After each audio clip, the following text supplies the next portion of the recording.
Thank you for being here today. I'm Jessica Starks along with Tom Hamp. We are with Exit Factor and Transworld Business Advisors. Tom, do you mind introducing yourself? Sure, Jessica. As Jessica said, my name's Tom Hamp. Been in business for about 40 years as far as a person in business, but I've run my own business for about 15 years. Joined Jessica last year with Exit Factor, and we love helping businesses get their businesses ready to sell. Absolutely. Thank you, Tom. And I've been with Transworld Business Advisors for 9 years, helping people buy and sell businesses confidentially, and really found the need in Exit Factor to prepare those businesses to sell so we can take them to market at a high and an easier transition for all parties. So let me go ahead and get into our presentation here.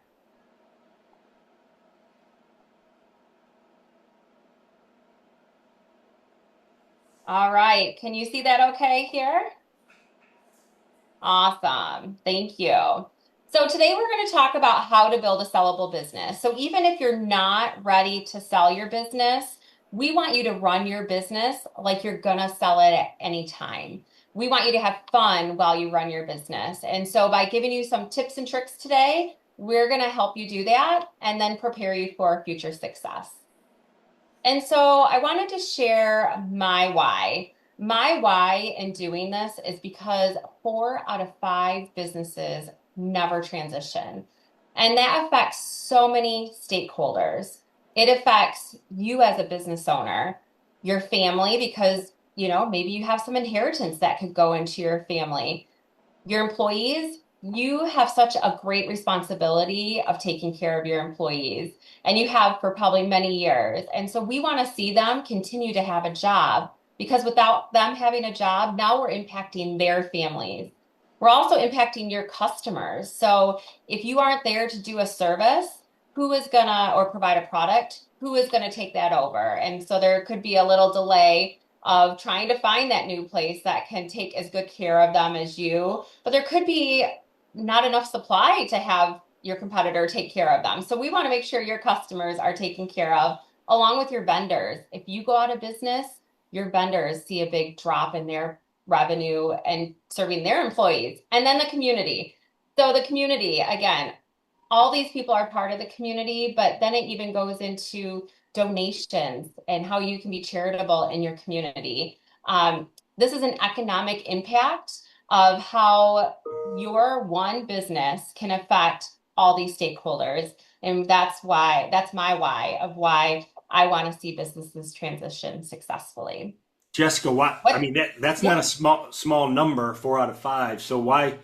And you're probably going to talk about it in depth. But why do so many businesses fail to sell or transition? Yeah, I mean, there's many reasons. A lot of it is that it's not in a business owner's control when they want to sell. You think about retirement and getting out of your business, and you think of this timeline that you have in your mind. But in fact, there's many other reasons that we'll get into today of why business owners actually need to sell. So it's important to prepare for that, have your options, have a plan, run your business like you're going to sell tomorrow because it's not in your control. Sellers also, I mean, this is their baby. They've created something so great. It's their identity. And so it's huge impact to them. I always say I should have a psychology degree for what we do. It's just such a huge impact to a seller. They're fearful of what's going to happen. They might think their business is overvalued, so then bringing them back into the realistic expectations.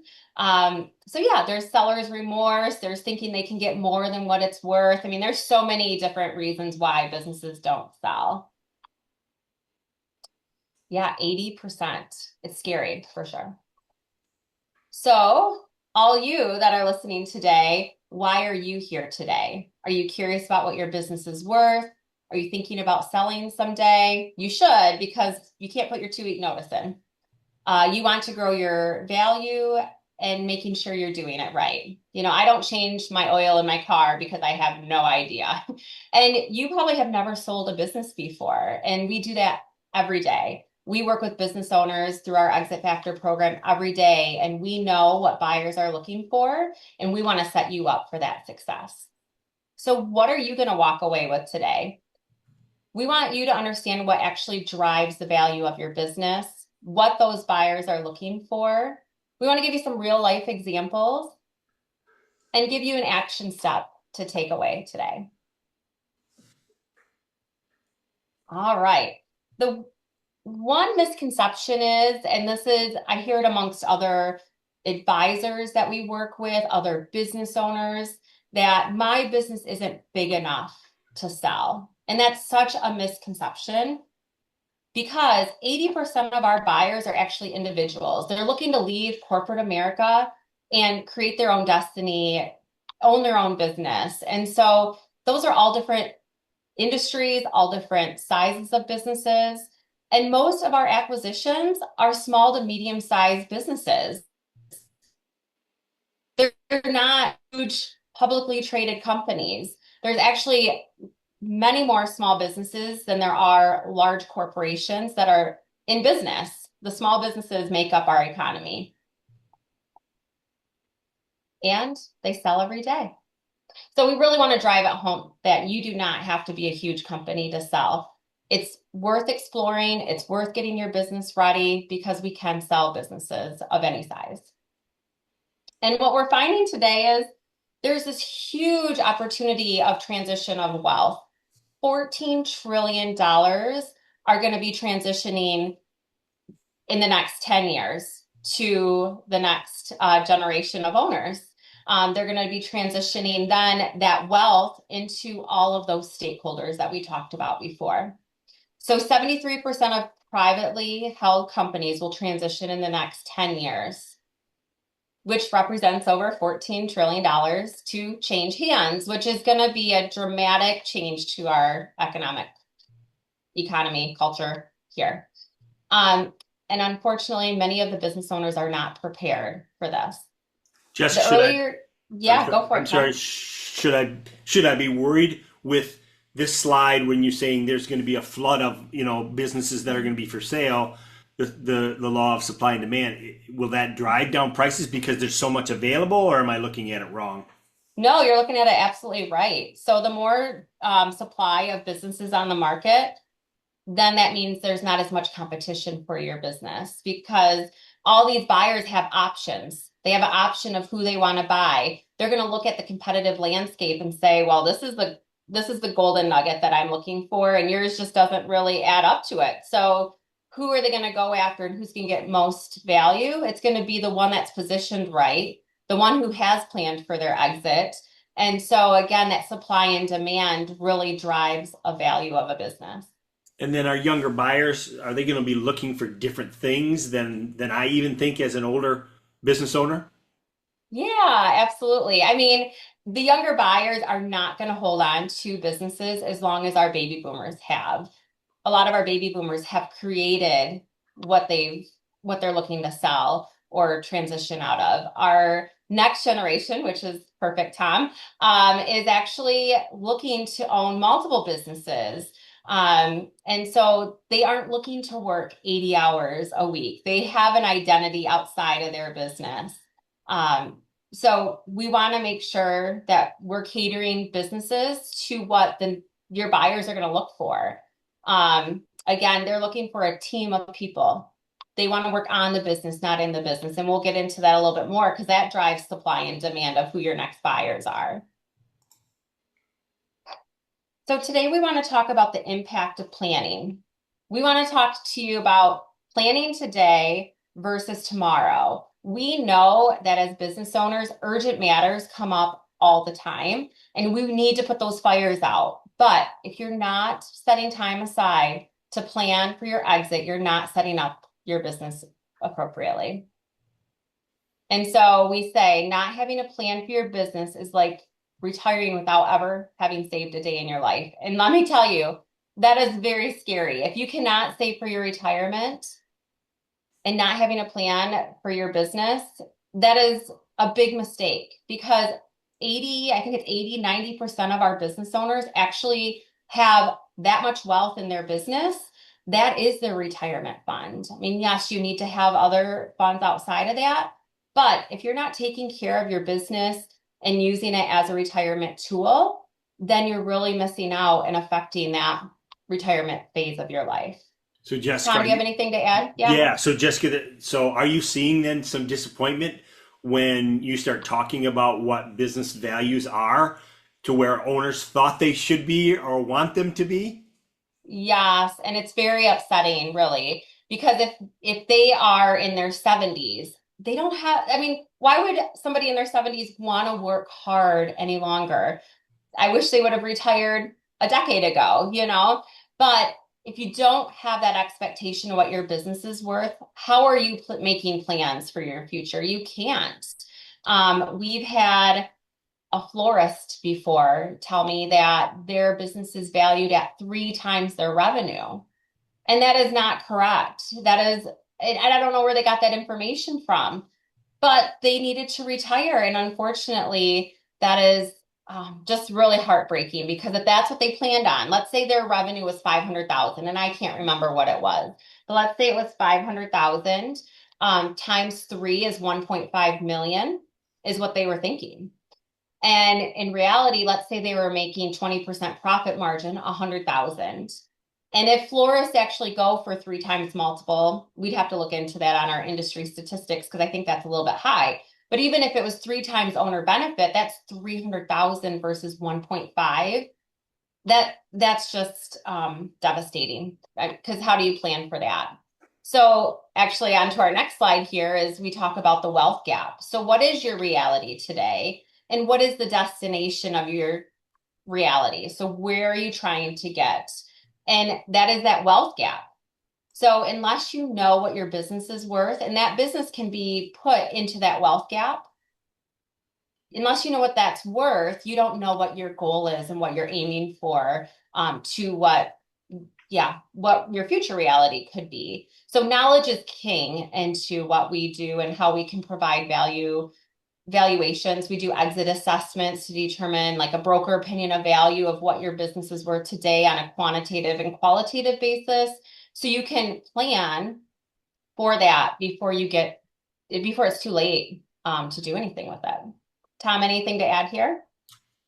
No, I think we're good here. Sure. Yep, I'm good. Okay, great. So we want to reiterate that this does not happen overnight, and there's many reasons why it doesn't. Because you have to build a foundation that's sellable. The business cannot be all about you as the owner. And there's many other ways that we can get a foundation that's sellable that we can get into later. We need proven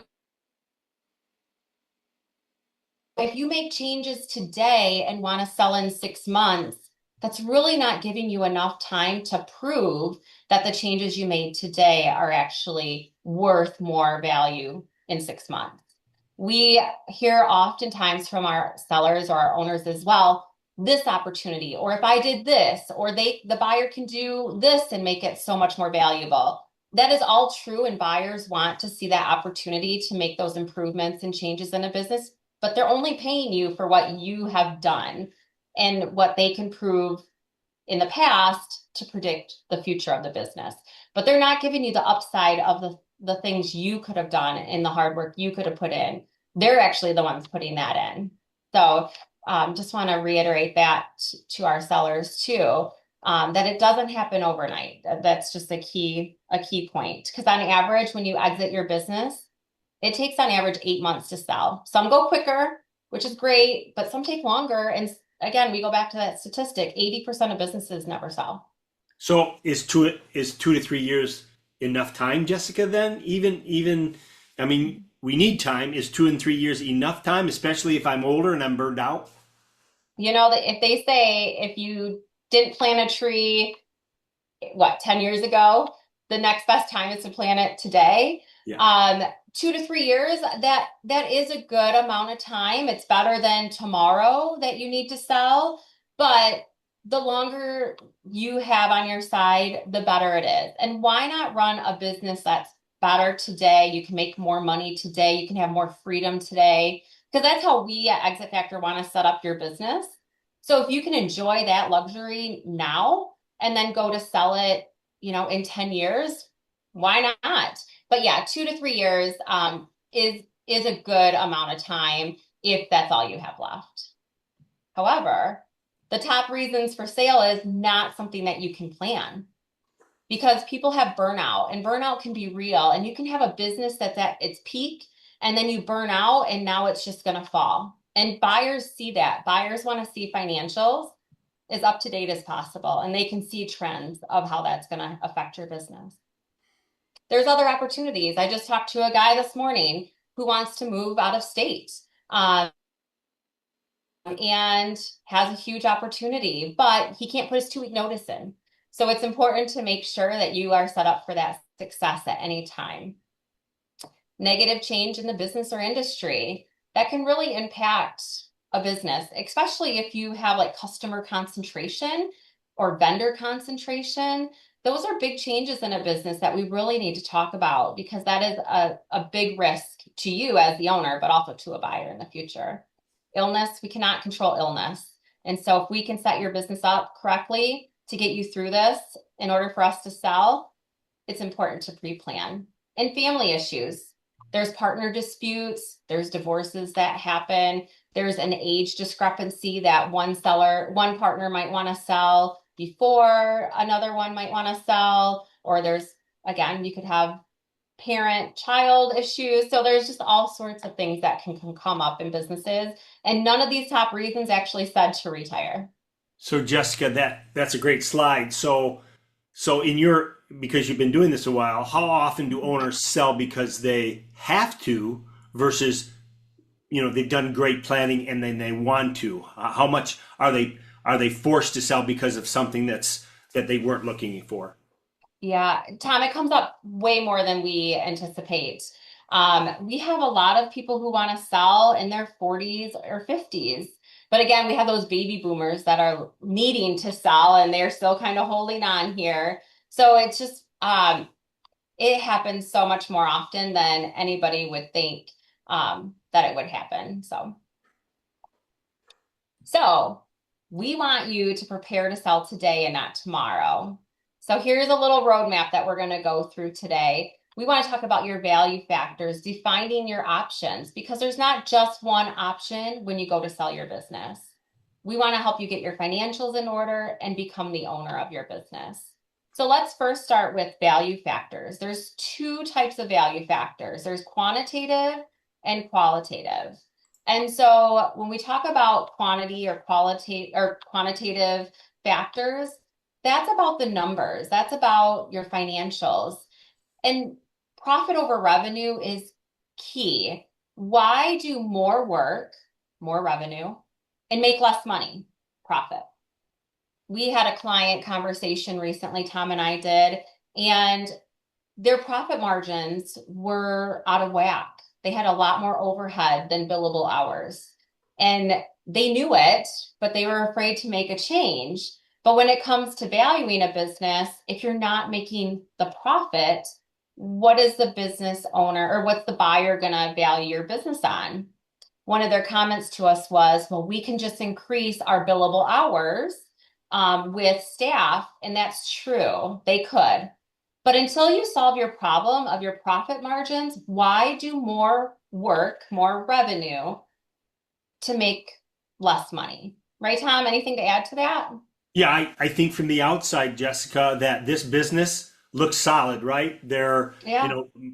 a million and a half, million six, whatever Yep. the case was. On the outside, looks like great, 30 plus years of building the business, but internally, it's not performing the way a good business should perform with your profit margins and your cash flow. So a prospective buyer's probably not going to pull the trigger on something like that until, as you said, those problems internally are solved. Well, and really also not give the value or that the seller thinks their business is worth. And then we're going to have a dispute or a discrepancy. And again, that's why businesses don't sell because somebody might think their business is worth more than a buyer's willing to pay. And it's just so important to understand what buyers are looking for when it comes time to buy a business. And that's where we come into play, Tom. Another is plateaus of profit. So the more profit you make in a business, the better multiplier you're going to get. So if you're buying a job and making enough to live and feed a household and make your debt payment, that's a plateau of profit. But if you have extra profitability and larger, so let's say 250 to 500,000 to a million, the larger the profitability, the more and the higher the multiplier. And also because there's more room for error. If something goes sideways in your business, you might be able to handle it a little bit better if you're making 500,000 or a million. But if you're making 50,000, if something goes sideways, it could put you out of business.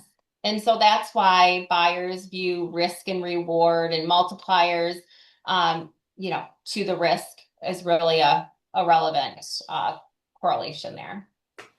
Quality, we want you to keep your house clean. That's your financial statements. That's your documentation. We want to have reports that we can give to buyers quickly. And by doing that, that means that you have a clean house in order. We want you to be the owner versus the operator. If you're wearing all the hats in your business, a buyer can't take over all those hats. They can't be you.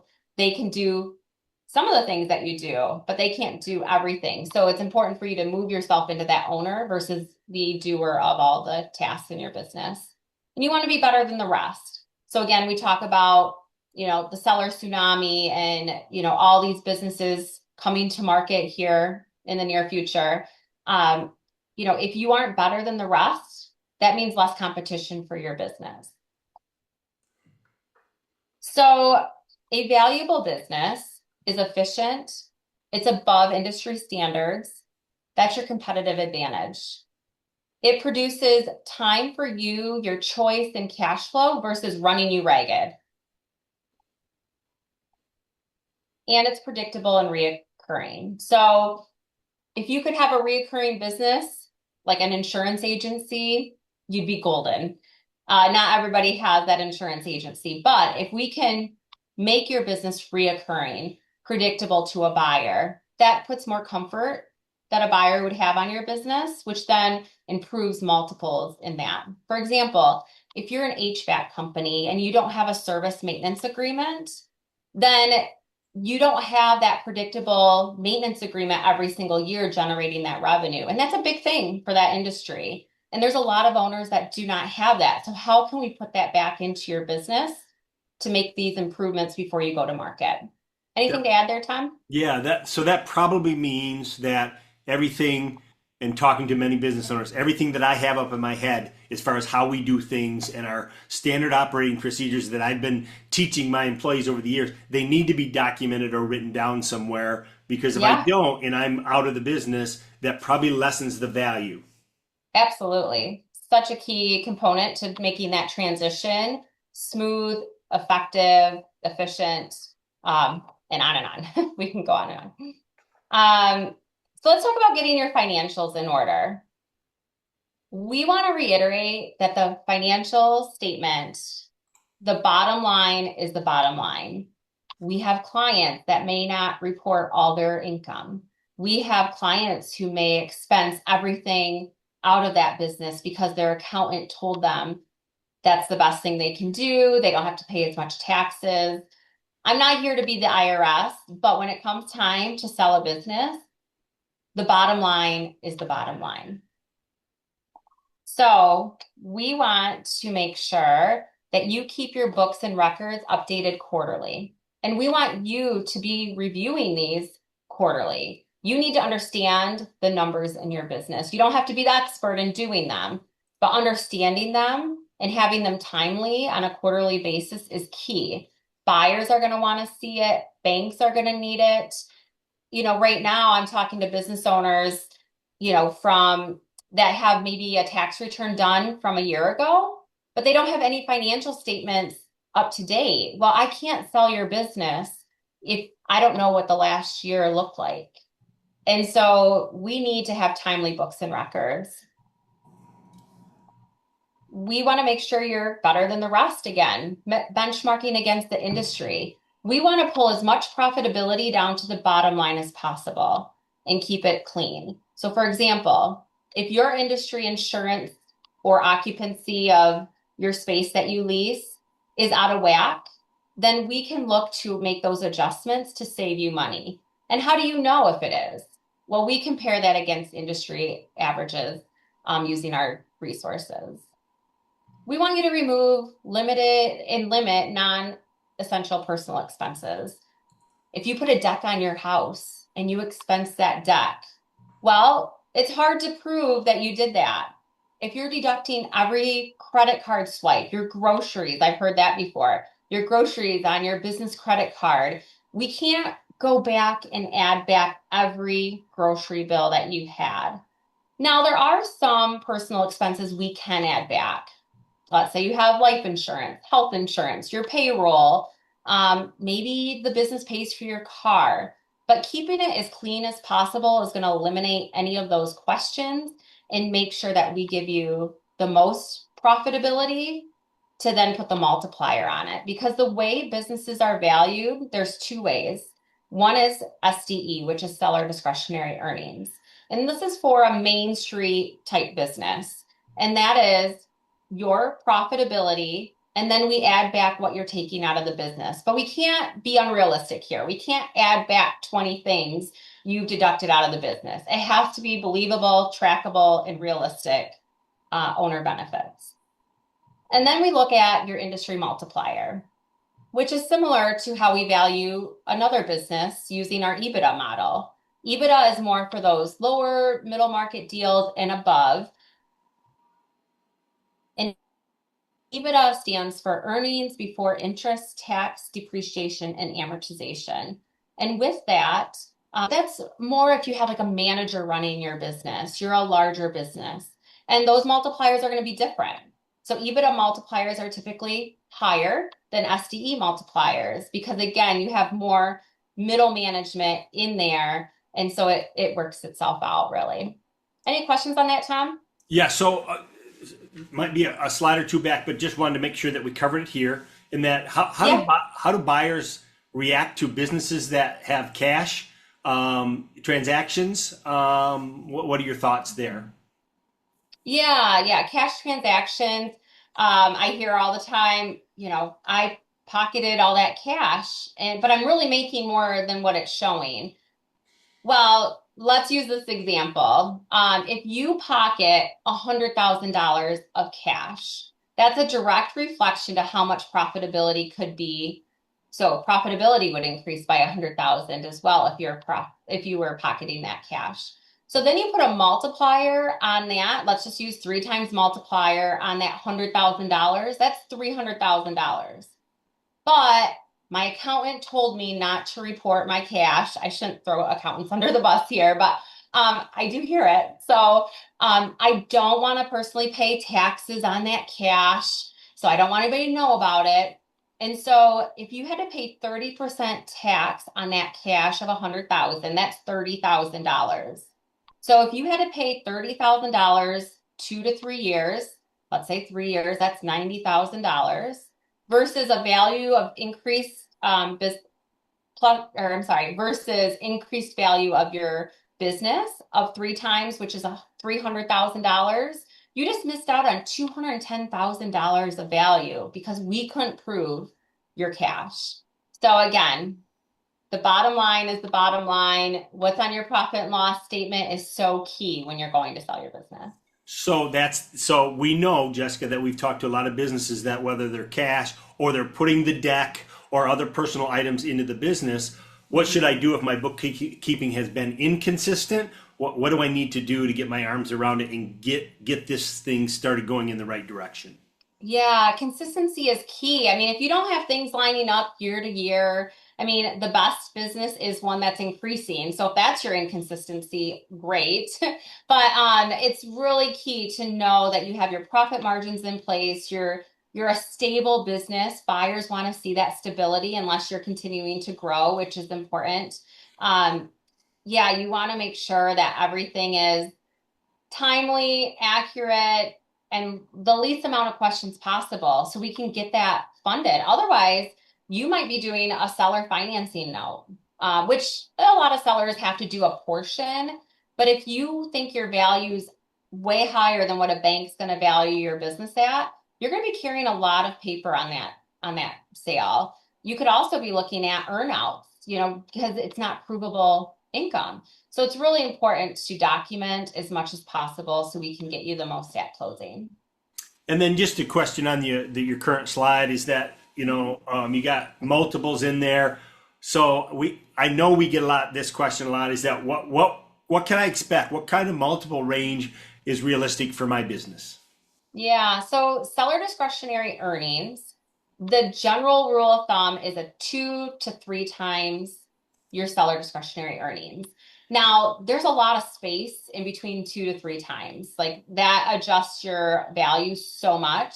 And that's why our industry comps are really important when we value businesses.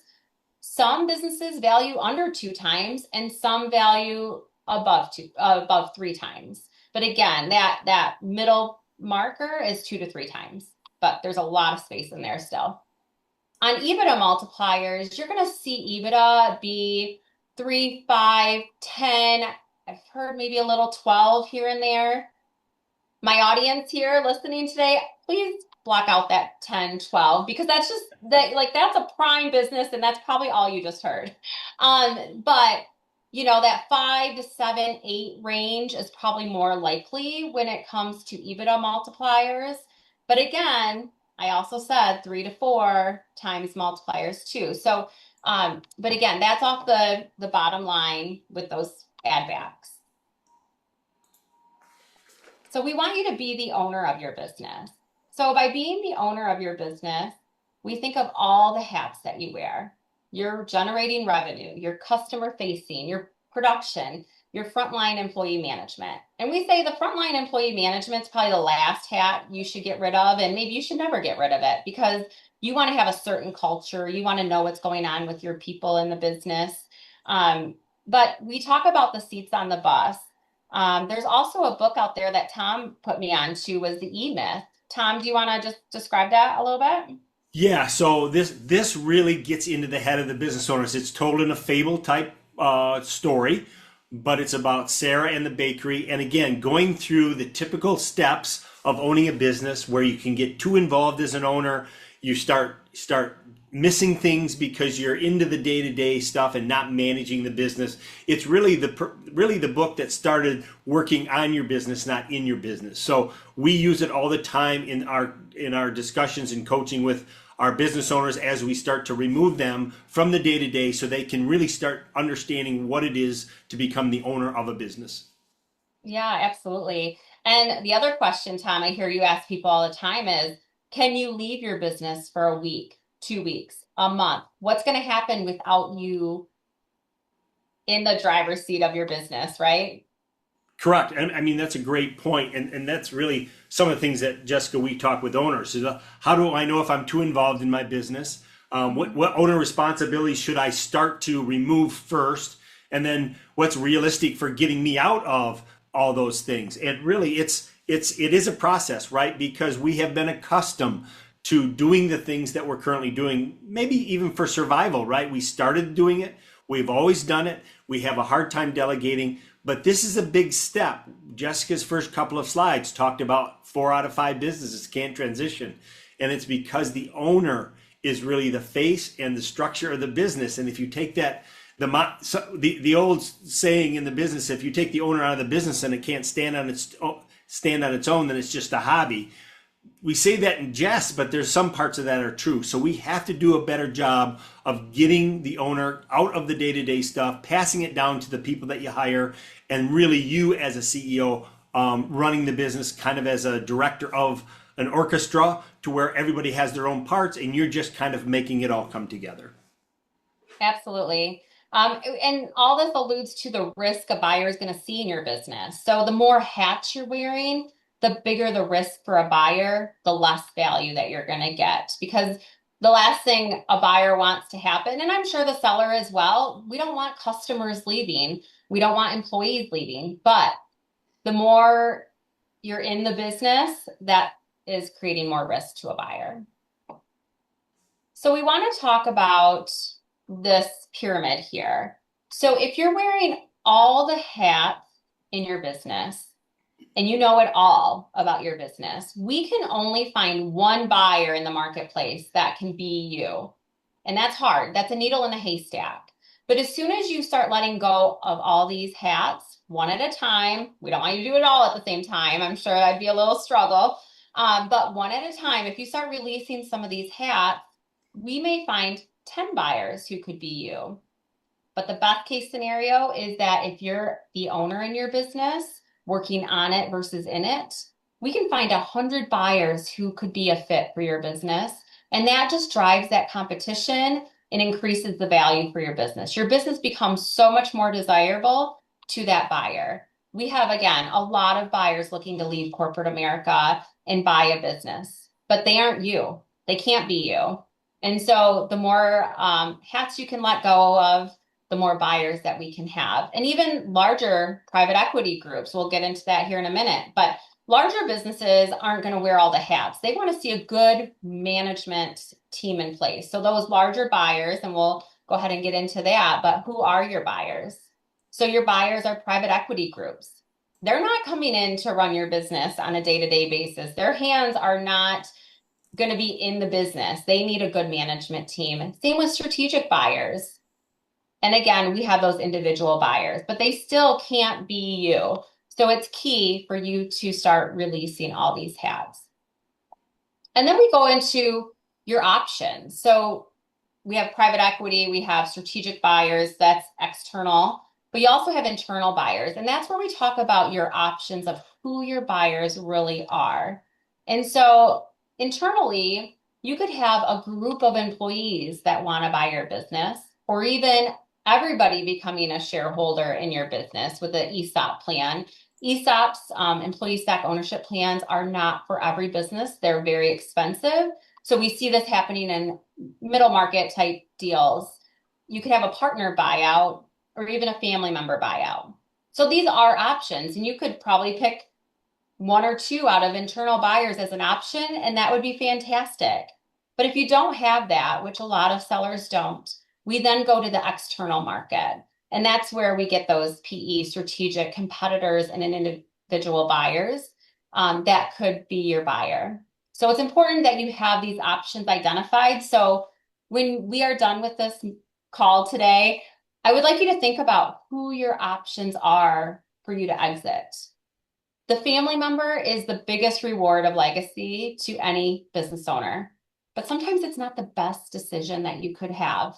And, there's statistics about generation 1, 2, 3, 4, and how businesses are successful in staying in business, or do they fail? And again, there's very successful businesses that are through those generations, but a business isn't always cut out to be a family acquisition. And if that's the case, we have options and you have options. Can you mention a few of those, Jessica? Because if I wanted a family member to be, they kind of want the business, but what if they aren't qualified, or how do we know? What are some really high level points that would help us out here? Yeah, I think instead of forcing a family member to buy your business, it's really important to open up that communication, because sometimes the, let's say the next generation doesn't want it without the first generation there. I've sold a business before that dad was exiting the business and the two sons without dad didn't want to do it. They were doing this because it was a family affair with dad. And they would have been very successful owning the business on their own, but they had other goals that they would want to move forward with. But then there's other situations where the next generation really wants it, but maybe the drive isn't there. The drive that generation 1 has had in building this business, maybe second generation does not have that same drive or that same business mentality, and not everybody's meant to be a business owner. So it's really important to be is upfront and open communication with these family-owned businesses. So let's talk about two different business owners and two different outcomes. So you can choose to do nothing to prepare your business today, or you can be that prepared owner of your business. And there's consequences and rewards to both of these. So let's talk about an owner who chooses to do nothing. They're burnt out fast. They don't have up-to-date financials, and the ones they do are messy, very owner dependent, and very customer concentrated. You're going to get a lower value if no value out of that. There's so many risks for a buyer in everything I just said. Burnout, wants to get out fast, messy financials, owner's hands are in the business, and there's too few customers, customer concentration. So that's the reactive lower value. But you could flip that and make a decision to do that and be the prepared seller. Same industry, same revenue, but different outcomes. This owner has planned. They have financials that are up to date. They have a team and systems and documentation in place. And what that owner is going to get is multiple offers, greater competition as for buyers to come to the table, which then means more value for that business. Totally different outcomes. And this kind of goes into that supply and demand as well. As we see more businesses coming to market, there's more opportunities for buyers to look at all these options and know which one's better than the rest. So I know you're not here today sitting in this room, but a quick show of hands. Who thinks they know what their business is worth? Obviously, you're not showing me your hands today, but so have you had a formal business broker opinion of value, business assessment, valuation done on your business? Those are important questions. And I do leave you with this today is that you need to know what your business is worth. And was it from a reliable source or a conversation with a friend you had drinks with? Two totally different outcomes because that friend that you might have had drinks with is in a different industry, different size business. Like the value drivers are just different in that business. And so it's really important to understand, was it from a reliable source or not? Because if it's not, then we need to sit down and have a consultation just to see where you're at with things, your understanding, and give you that knowledge because that fills your wealth gap. And that wealth gap is so important when you choose to retire. Jessica, I know it's something that we need to do. I just heard you say Yeah. that, but Yeah. how often should I do a evaluation, a business assessment to find out the value? How often do you think? I was just in a presentation, and I know people are going to be watching this at different periods throughout probably the next year or two. But with what's going on in the economy today, things are changing every day, every week. So I was just in a presentation with two valuation experts, and their normal answer would be every year.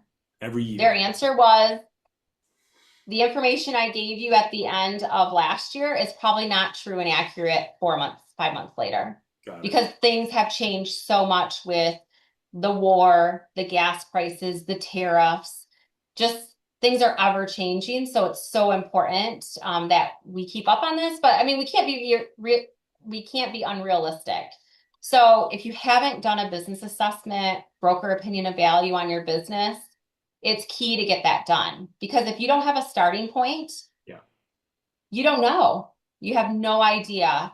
And that's really important to know what your baseline is today and where you want to go tomorrow and what that timeline looks like, what your goals are, what buyers are looking for. So it's really key to get a baseline valuation done. And then I would say every year, 3 to 5 years, if you're not looking to exit right away, but just making sure that it's knowledge that you have in your back pocket. So, and if I'm going to go through that process, what do you feel is the biggest red flags uncovered during that process? Yeah. A business owner doesn't know what they don't know. I mean, they're doing stuff so well and things are going so good in certain areas, but we uncover what buyers are looking for. And what, Tom, there's like 70 different factors that we look at. And again, business owners are doing great at a lot of those factors. But They only know what they know. And a lot of owners have blinders on because that's, you know, your business, and you're in your business every single day. But what are buyers actually looking at from the outside in? And that's where we help you run a better business. Nice. So I kind of already said this, but you can't improve what you don't measure. And that's where that baseline, at least, is getting you a measurement today, because we want to help you plan for a more profitable exit. Tom, you just said this, about the red flags. You know, we want to get to your red flags before a buyer does, because if a buyer gets to that red flag before you do, the deal could be dead. It helps guide tax planning and deal structure. So we really partner with your tax accountant to talk about the allocations of purchase price, the best way to structure your sale. And it helps you understand the business through a buyer's eyes. It supports your wealth advisor in preparing for your personal wealth gap. This is going to be on your personal financial statement as part of your plan. It puts you in control of your timeline and not the other way around. And it makes the sale process faster. So a business assessment is more than just the number, it's a full picture of your business. So again, the bottom line, your profitability. What are the market conditions? What are buyers looking for with the risk factors, the history, the stability, your appeal to the market, and your growth potential? All those are so important to a buyer. And so when we talk about value, we're talking about the profitability times the valuation multiple. And so when we're talking about profitability, we're talking about your cash flow, your seller discretionary earnings, your EBITDA, those calculations that we do to then multiply that by the valuation multipliers, and what kind of industry and market trends there are in your business. And the reality is, you don't build value when you sell, you're building it years before. And why not reap that benefit years before you want to sell? Jessica, would I be wrong to say that the thing that shows up or takes the longest to show up in a valuation or any type of review of your business is the financials? It just takes time to build that consistent record. Absolutely. Yeah, because you can change how you're running the business. You can work on your team, but the financials, the history that somebody wants to see to give you the most um, accurate valuation or the most trajectory of profitability, they need to have it proven. Lenders, buyers, they have to prove it because they use that to base your future. And they're not just looking at 1 month. They can't even look at 3 months because again, it's just not reality. It's just not feasible to put all your eggs in one basket that these last 3 months were the golden ticket to a better value. That we just can't do that. Now we're looking at year over year. We're looking the first 6 months of the year over the last first 6 months of the year. We're analyzing all that, but you have to have that history, and that starts today. Good point. Yeah. Yeah. So I know we can't talk today, but your next steps. Are you ready to sell your business now? Do you want to sell it in the future? Are your exit options to keep it in the family and in employees? These are your choices. But really want to sell in the future, you will have to sell in the future or you will have to close the doors. And that's not what we want to see. We want to see that you have a prepared business for sale. And so I want to thank you for sticking here till the end. If there's any additional questions, here's my contact information. Tom and I would be happy to have a consult with you, no obligations. We just want to learn more about your business, your goals, and ways that we can help you achieve them. So thank you. Thank you.